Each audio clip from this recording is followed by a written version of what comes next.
बनेगी क्योंकि बिहार के इलेक्शन के बाद नहीं, हम रीजनल पार्टीज के जो उम्मीद है वो हार चुके हैं शायद। नहीं देखिए, आरजेडी आपके दोस्त पार्टी है, साथ में कांग्रेस है, आप सारे अलायंस है। बिहार के इलेक्शन आपको कहीं लगता है कि रीजनल पार्टीज के बड़ा ठोस है? देखिए चुनाव हार जीत और उसे सीख मिलती है।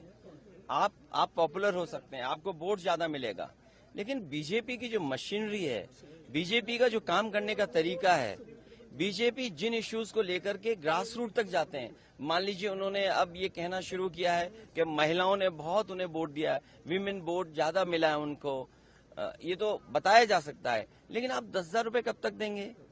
आप सम्मान का जीवन नहीं देना चाहते हैं। अच्छा, उन महिलाओं को आप 10,000 दे रहे हो जिनके पति परिवार के लोग एक साथ नहीं रह सकते हैं। देखिए, दुख की बात यह है कि बिहार यूपी वो स्टेट है जहाँ के सबसे ज्यादा लोग बाहर जाते हैं, वो अपने परिवार को छोड़ के जाते हैं।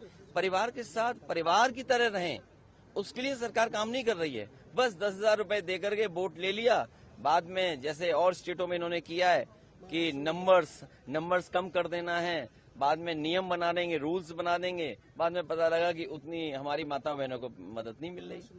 सेम महाराष्ट्र में और किसी स्टेट में इसी तरह का काम होता है। आप कैसे रीड करते हैं सर, क्योंकि काफी सालों से आप पॉलिटिक्स को देखते जा रहे हैं, बीजेपी का इस बेहतरीन विन कहा जा रहा है उनके तरफ से, इंडिया का बेहतरीन विन जेडीयू को, आप कैसे देखते हैं सर? नहीं, इतना सीट जीते हैं, 202 डबल सेंचुरी, हजम नहीं हो रहा।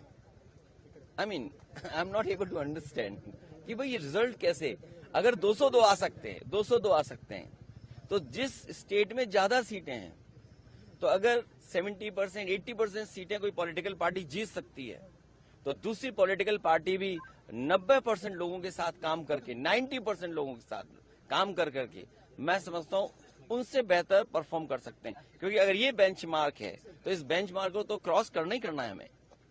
लेकिन सर, जिस तरह से, ये एक लास्ट क्वेश्चन सर, आप इस इलेक्शन से क्या सबक सीख सकते हैं, या टीएमसी हो, जेडीयू हो, आप मेनली आरजेडी हो, या आपके एसपी तो बड़ी तगड़ी पार्टी है यूपी में, क्या एक सबक है कि किस दिशा में जाना चाहिए नेक्स्ट इलेक्शन में? यूपी में हम लोगों ने हार से ही सीखा है, और हार से ही सीखने का मौका मिलता है।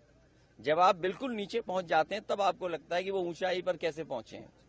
हम हारे थे, मुझे याद है हमें 5 सीट मिली थी, मैं सरकार नहीं बना पाया, और उसके बाद डबल इंजन, उन दोनों डबल इंजनों को हमने हराया, और ऐसी ऐसी सीटें वो हारे हैं अभी भी शायद वो कल्पना नहीं कर सकते।